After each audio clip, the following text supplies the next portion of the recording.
వచ్చారేటు నా ఇల్లు మీ ఇల్లు కాదు, మీ ఇల్లు నా ఇల్లు కాదు, నా ఇల్లు నా ఇల్లే, మీ ఇల్లు మీ ఇల్లే. ఎందుకంటే నేను ఇల్లు కూడా అద్దిల్లు కాబట్టి. వీడు ఉండా సున్నుండా అందరిలా నేనుండా. నలుగురికి నచ్చినది నాకసలే నచ్చదురో. నిండు సూర్యుడు ఒకవైపు, చుక్కలు చుక్కలు చుక్కలు చుక్కలు ఒకవైపు. అయినా నీకు అసలు బండే లేదు కదా, తలకి హెల్మెట్ ఎందుకురా? బండి మీద వెళ్లే వాళ్ళు హెల్మెట్ పెట్టుకోవాలా? నడుచుకుంటూ వెళ్లే వాళ్ళకి యాక్సిడెంట్ జరగవా? కొత్తగా తింటారా బక్కోడా? వీడికి హెల్మెట్ ఎందుకు? ఆల్రెడీ ఇక్కడ దెబ్బ తగిలినట్టే బిహేవ్ చేస్తున్నాడు. పాండు అటు చూడు.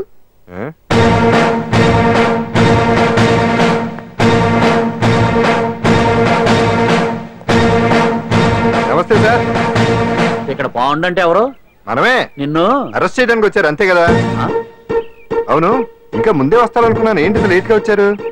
ఇంతకీ నన్ను ఏ కేసు కింద బుక్ చేస్తున్నారు? నిన్న మధ్యాహ్నం 2 గంటలకు ఎక్కడది? గాంధీనగర్ సార్. గాంధీనగర్ లో తనపై దౌర్జన్యం చేశామని ఓ వ్యక్తి కంప్లైంట్ ఇచ్చాడు. అలాగా? అయితే నన్ను గుండా కింద బొక్కలో తోయాల్సిందే. ఏంటి ఆలోచిస్తున్నారు? వెళ్దాం పదండి, లేట్ ఎందుకు? రామా, స్టేషన్ దాకా వెళ్ళొస్తాను. సాయంత్రానికి నాటుకోడి పులుసు వండి పెట్టవే. అలాగే. ఈడేట్రా సీరియస్ గా అరెస్ట్ చేద్దామని వస్తే సిల్లిగా కామెడీ చేస్తున్నాడు. లాకప్ లేసి లాఠీలు తిరగదీస్తే కామెడీ కాస్త ట్రాజడీ అయిపోద్దండి. అంతేలే. పదండి.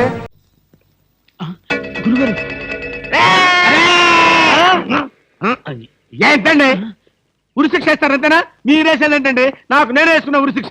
ఉరిశిక్ష ఏమిటని బొందా? AK-56 అని చెప్పి మా డిపార్ట్మెంట్ కి టోపీ వేస్తావు నువ్వు? ఏంటి సార్ అది AK-56 కాదా? కాదా గుట్లే. ఈ విషయం మా ఎస్ఐ గారికి ఫోన్ చేసి AK-56 అని ఘరాగా చెప్పుకున్నాం కూడా. అది మా వాళ్ళంతా నమ్మి ఎస్ఐ గారేమో డిఎస్పీ గారికి, డిఎస్పీ గారేమో ఎస్పీ గారికి, ఎస్పీ గారేమో హోమ్ మినిస్టర్ కి, హోమ్ మినిస్టర్ గారేమో చీఫ్ మినిస్టర్ గారికి పార్టీలు కూడా చేసుకున్నారు. ఫైనల్ గా అది దమ్మి అని తేలింది. అంత స్టోరీ జరిగిందా? స్టోరీ ఏమిటా? సస్పెండ్ చేశారు. మళ్ళీ కనపడితే బాయిలతో పొడి చేస్తామని చెప్పి వార్నింగ్ కూడా ఇచ్చారు. ఏమన్నారు సార్? పొడి చేస్తామన్నారు. అయ్యి బాబోయ్, పొడి చేస్తారంటే గుర్తొచ్చింది సార్. నన్ను వెనక నుంచి పొడవమని 10,000 అడ్వాన్స్ ఇచ్చాను సార్. ఏంటి వెనక నుంచి పొడవమని గుండాగలకి 10,000 అడ్వాన్స్ అవును సార్. 10,000 ఎందుకురా? 5,000 రూపాయలు ఇస్తే హాయిగా మేము ముందు నుంచి పొట్టేసే వాళ్ళంగా. ఆ విషయం నాకు ఇప్పుడే కదా సార్ తెలిసింది. తప్పక పట్టుకో. అదేమిటి అలా వెళ్తున్నావు? రివర్స్ గేరా? రివర్స్ గారు కాదు, నా బొంద కాదండి. వెనక నుంచి ఎవడు పొడవకుండా ముందు జాగ్రత్త. అదేమిట్రా? నువ్వు వెటే పిల్ల వీపు వెనకాలే ఉంటుంది కదరా. మనం సస్పెండ్ అయ్యామన్న మాటే గాని పోలీసులం కదరా. నిజమేనండి. పొడి చేస్తా వెనక్కి తిరిగి. నేను వెనక్కి తిరగనరా. నాకు ఇప్పుడు చావాలనిపించడం లేదురా. నీ అడ్వాన్స్ కూడా నాకు అక్కర్లేదురా. వెళ్ళిపో. అదేం కుదరదు. నా డ్యూటీ ఒకసారి ఒప్పుకుంటే పని ఫినిష్ చేస్తా. ఒరే, నీ డ్యూటీకో దండం, నీ గుండుకు 2 దండాలు, నీ పొట్టకై దండాలు.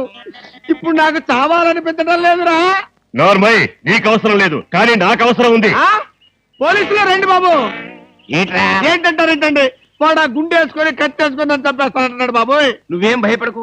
ఈ విషయం రిపోర్ట్ రాసి మా స్టేషన్ లో ఆ సరే వాడిని అరెస్ట్ చేస్తాం. నువ్వు వెనక్కి తిరుగు. నువ్వు వెనక్కి తిరిగి చూపించు బాబు. ఇలాగా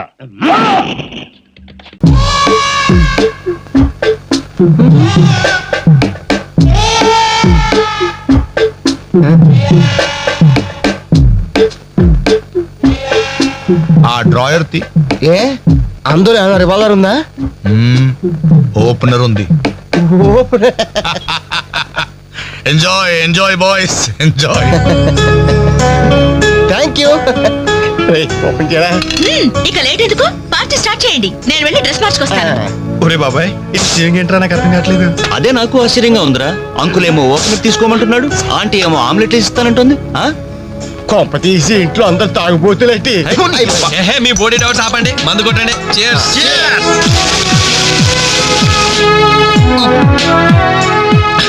అయ్య బాబోయ్, మనం అంటే వీళ్ళకి ఎంత ఇన్ఫెక్షన్ రా. ఇన్ఫెక్షన్ కాదురా, ఎఫెక్షన్. ఎఫెక్షన్ తాగాం కదా, నాలుక మడత పడిపోయింది. తీసుకోండి బాబు, ఇంకోటి తెస్తాను.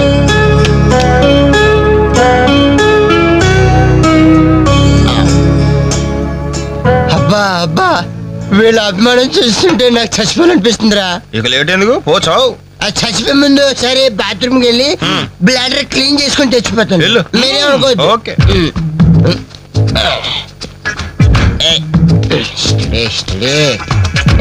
జాగ్రత్తగా చదవరా బాబాయ్. Okay okay.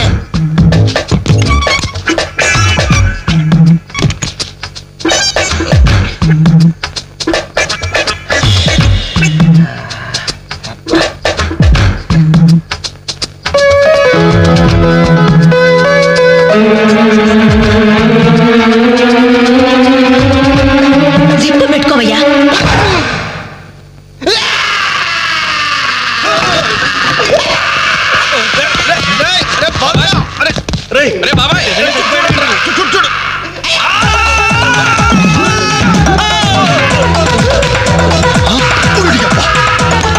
ఏమైంది? ఏమైంది బాబు? ఏమైంది?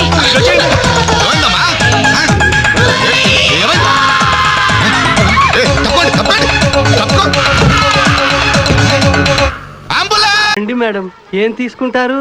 హలో ఆ, ఆవిడెవరో తెలుసా? ఎవరు? పక్కనే ఫారెస్ట్ లో నక్సల్స్ పట్టుకోవడానికి వచ్చిన పోలీస్ ఆఫీసర్. పోలీసా?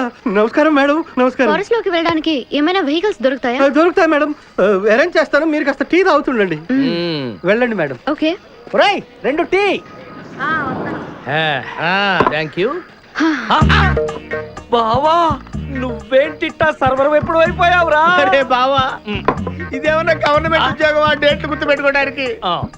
నేను నీకేం అపకారం చేశాను రా? ఢిల్లీలో దర్జాగా కార్లు అమ్ముకుని బతికేవాడిని. అటువంటి నన్ను ఈ హోటల్లో అట్లు తోకునే స్థితికి తీసుకొస్తారా నువ్వు? అంతేకాకుండా ఆ కోర్టులో వాట ఇవ్వడానికి గుంటను తీసుకొచ్చావా? ఓటిలో వాటారా? నీ బొంద. ఈ అమ్మాయి నా కాబోయే సహధర్మచారి. రాబోయే కష్టాలకు ప్రాక్టీస్ గా ఉంటుంది కదా అని వెంట తీసుకొచ్చా. Very good, very good. ముందు ముందు తెలుస్తుంది వీడి వల్ల నీకు ఎన్ని ఉపయోగాలు ఉంటాయో. ఏయ్, కోటి గురించి అడుకో. బావా, నీకు దండం పెడతాను. ఆ ₹1 తలా ఇంత పడేసావు అనుకో, ఇతర రాష్ట్రాలకు వెళ్ళిపోయి సెటిల్ అయిపోతాం. ఏ కోటి? అదే ఆ రోజు చెప్పేవే ఆ కోటి. ఏ కోటి? అప్పుడు మాకు చెప్పావే ఆ కోటి. ఏ కోటి? రేయ్, ఆ రోజు ₹1 గురించి ఢిల్లీలో చెప్పలేదా నువ్వు? నేనే అసలు కన్ఫ్యూజన్ లో ఉంటే ఏంట్రా మీ గోల? మా అల్లుడు ఆ అమ్మాయి శ్రీశైలం అడవుల్లో ఉన్నారు, మాకు ఇన్ఫర్మేషన్ దొరికింది. ఆ అమ్మాయిని పట్టుకోగలిగితే మన అందరం ఆ ₹1 పంచేసుకోవచ్చు. అయితే మనం వెంటనే ఏదో బండికేసి వెళ్ళిపోదాం. ఏంటి వెళ్ళేది? ఇప్పుడేగా పోలీస్ జీప్ వెళ్ళింది. మిమ్మల్ని ఎక్కడో ఫోటోలు చూసినట్టుంది. ఆ ఫోటోయే కదా తల్లి మమ్మల్ని ఈ స్టేజ్కి తీసుకొచ్చింది. నాకు ఆల్రెడీ వేరే అమ్మాయితో లవ్ అఫైర్ ఉంది. దాంతోనే పెళ్లి, దాంతోనే కాపురం, దాంతోనే స్వర్గం, దాంతోనే సర్వం. కాబట్టి దీనికి విడాకులు ఇవ్వడం ఖాయం. నువ్వు ఒక్కడివే విడాకులు ఇస్తే సరిపోదు బాబు, మా అమ్మాయి కూడా ఇవ్వాలిగా. అదెందుకు ఇస్తుంది? ఇవ్వదుగా. నువ్విలా అడ్డం తిరుగుతావని తెలిసే సాక్ష్యాలు లేకుండా సీక్రెట్ గా పెళ్లి జరిపించాను. మంత్రాలు బాకాలు కూడా నా మనుషుల చేత కొట్టించాను. నువ్వు ఇలా వంకర్లు తిరుగుతావని తెలిసే నేను కూడా సీక్రెట్ గా నా మనుషుల చేత వీడియో క్యాసెట్ తీయించాను. అంటే బ్లాక్ మెయిల్ కి దిగారన్నమాట. అది చూస్తాను. నీ కూతురు నాతో ఎలా కాపురం చేస్తుందో అది చూస్తాను. సరే, అంత ఇష్టం లేని కాపురం అది మాత్రం ఎన్నాళ్ళు చేస్తుంది? అయితే ఓ పని చెయ్యి. ఏమిటి? నా మిగతా 3 కూతుళ్ళ పెళ్లిళ్ళు నువ్వు చెయ్యి, అప్పుడు నేనే దాని చేత నీకు విడాకులు పించేస్తాను. మళ్ళీ ఇదేం ఫిట్టింగు? Amber fitting. మరేం చేయమంటారు? బొట్టుండి మొగుడు లేని బతుకున్నది. మామూలుగానే పిల్లలకు పెళ్లిళ్ళు చేయలేను. ఇప్పుడు పెళ్ళైన ఒక్క అమ్మాయిని మొగుడు వదిలేస్తే మిగతా వాళ్ళని చేసుకోవడానికి ఎవ్వరూ ముందుకు రారు. రాకపోతే నేనేం చేయను? ఆ పెళ్లి ఏవో చేసి పడే పీడ వదులుతుంది. నేను 3 పెళ్లిళ్ళు. నీకిదో లెక్క. తెల్లవారు లేస్తే 1,00,000 అబద్ధాలు ఆడి అప్పులు చేస్తుంటాం. 3 పెళ్లిళ్ళు అంటే 3,000 అబద్ధాలేగా. ఎవరో గొట్టంగాళ్ళు తీసుకొచ్చి ముడి పెట్టేసి ప్రాబ్లం తీరిపోతుంది. ఈ ఐడియా ఏదో బానే ఉంది. 3 గొట్టంగాళ్ళు ఎక్కడ చచ్చారు? తెలుగువన్ రమ్మంది తెలుగువన్.